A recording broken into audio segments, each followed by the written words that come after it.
嘅得着係可以教識一個小朋友由一個零基礎啦，去到真係識得上腳踏。其實過程入邊有好多嘅困難啦，好多需要耐性嘅地方，佢哋都一一克服。我覺得佢好明顯咧，即係方向感啦、肌肉力量啦，同埋嗰個專注力係有改善到嘅。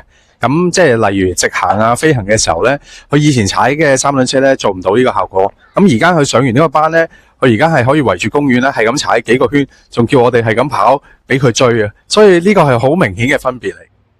經過咧寶寶單車班教學咧，我真係好欣賞小朋友佢哋嘅堅持同埋努力啊！由佢哋咧好驚踩單車咯，到最後成功踩單車，亦都玩多啲遊戲咧，真係做得好好啊！欣賞你哋。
婉婷，你參加完單車班之後有咩感受啊？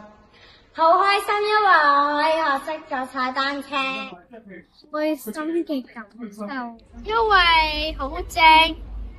我覺得好開心，同埋我好鍾意。超級鍾意。